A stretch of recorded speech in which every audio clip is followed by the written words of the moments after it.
The spiritual marketplace. Hello, this is Chris speaking, Shores of Infinity, with a video about the spiritual marketplace. The term spiritual marketplace was probably coined by UG Krishnamurti and then later used a lot by Jed McKenna. I don't know how many people use this term otherwise publicly, but it has made an impression and usually people know what is meant with it. It is about selling spiritual wisdom. In principle, in the West, there's nothing to be said against selling wisdom. In the East, this is not considered to be a nice thing. And in natural societies, like in a tribe in the rainforest somewhere, they anyway don't have money. But in the West, money is the focal point of the culture, so it makes sense to charge for it, just as professors in university get paid to share their knowledge, or teachers in school. So the trouble is not the charging of money by itself, the problem is the dependency. If you live off selling your knowledge, expertise, wisdom, then you're dependent on the income. And if you're dependent on the income, then you have a vested interest in keeping your customers.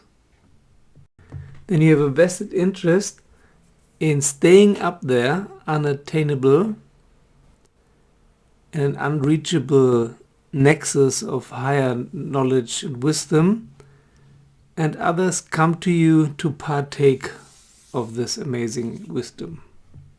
And the way capitalistic economy is designed is that those who want to buy are never really fulfilled and happy with the goods. They're happy and fulfilled for a moment, or a few days, or weeks, or months, and then they come back for more. So it only works if those who buy from you never get the know-how to make these things themselves and will always be dependent on buying from you. And vice versa, if you sell to others, you are dependent on them paying you. This interdependence is already a questionable practice in capitalistic economy, and it's being made worse by marketing. Marketing is basically about selling stuff that your customers never knew they needed in the first place. So that you not only are controlling the market, you're creating the market. You're creating a demand that was never there. So the question here is, if UG and Jed McKenna are right, the same thing is happening in spirituality, or has been happening for the last few decades in spirituality, that there are some teachers who have vested interest in selling certain information about which they are aware that it doesn't lead the results the customers hope for. So do they knowingly teach bullshit in order to fill their coffers, or maybe they do believe their own stories themselves? Who knows? But for me, the most important aspect is that if a guru is more of a businessman or woman than a sage, then I guess it must lead to a level of dishonesty at some point. Because what you're selling as a guru is your success in spirituality. And if success plays a role in spirituality is also very questionable, but I have never known personally, I've known many enlightened people, and I've never known anyone who is enlightened 24/7 and there are never any glitches. There's never any episode of depression, doubts, difficulties of any kind. I've never known anyone. As an example, I had one teacher who originally came from Germany, but she lived in India a long time, was a disciple of Osho and Sri Ramana Maharshi and Gangaji and others.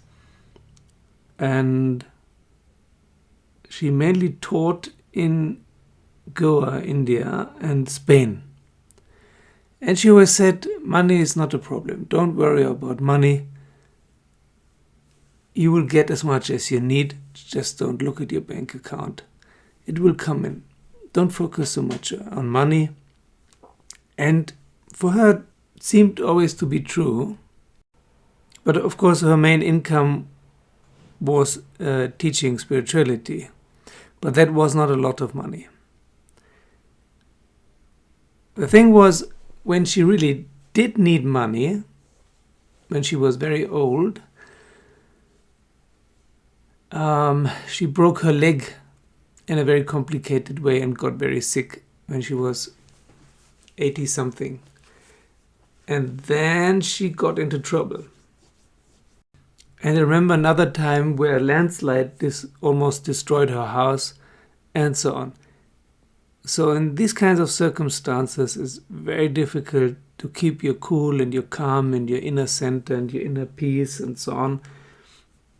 And as far as I know, she didn't either. For some time.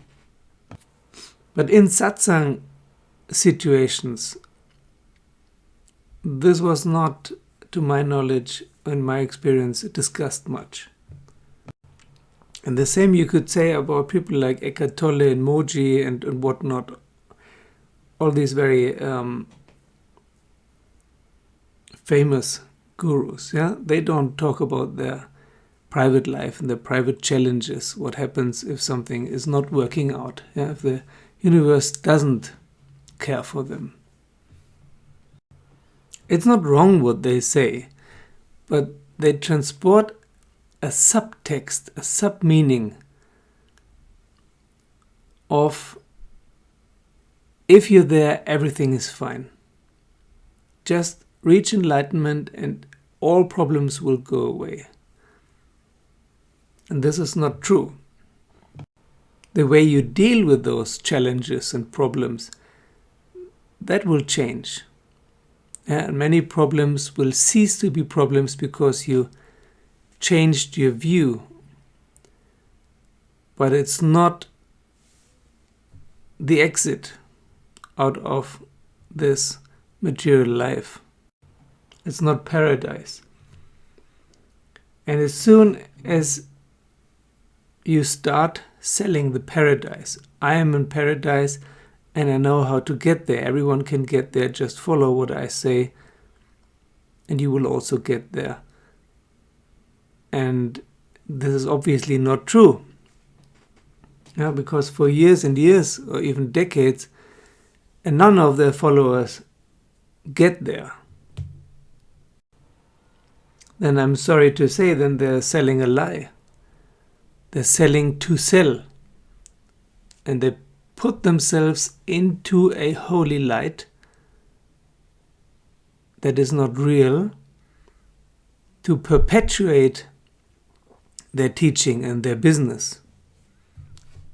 Because they are probably afraid that if they confess that they also have difficult times now and then their business would crumble and fall apart.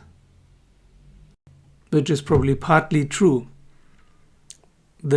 In Spiral Dynamics terms, their first-tier followers would probably fall away, but they would have more second-tier followers. But there are, of course, less second-tier people, so they wouldn't sell as much.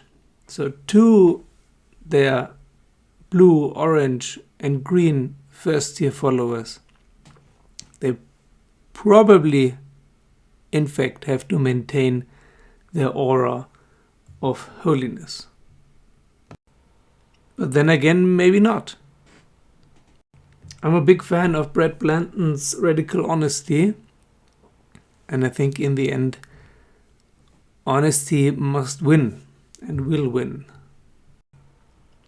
Win what? Your integrity, your authenticity. In most cases, there's probably no ill will behind pretending to be someone that you're not, or not always. Most probably, in most cases, they meanwhile believe their own story, their own narrative, their own image as a teacher, and may not notice that they have become businessmen and businesswomen, because they have probably delegated it to someone else who's doing the business and the IT side for them.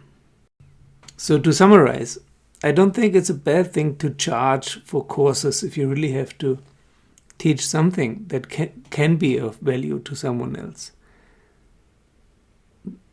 The questionable thing here is, are you selling something that you can deliver? And are you selling something that you possess in the first place? Like air, for example. Spirituality is like air or light. How can you sell it? Of course, you can bottle it, but so can anyone else. There's no point in selling it. It's not yours to give in the first place. You're not the owner of air and light. Nor are you air or light. Nor can you teach others to become air or light. You can tell others that enlightenment is like air or light, and those who can hear and those who can understand might be able to use that at some point in their life.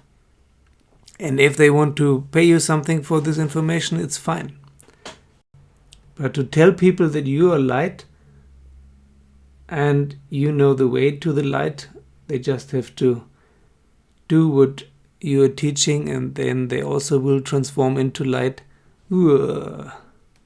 Very questionable. Because here the issue is coming up. Are you selling real information? Or are you just selling? Is it just about selling? Any good salesman will tell you it doesn't matter what you sell. If it's pots or cars or insurances or shoes or houses, it doesn't matter. The principles of sales are always the same. But should these principles be applied to spirituality, to our true nature, something you can find by yourself anytime, like light or air or trees or the water in the lake or the water in the ocean or the pebbles on the beach or the sand on the beach. There's no point in selling this.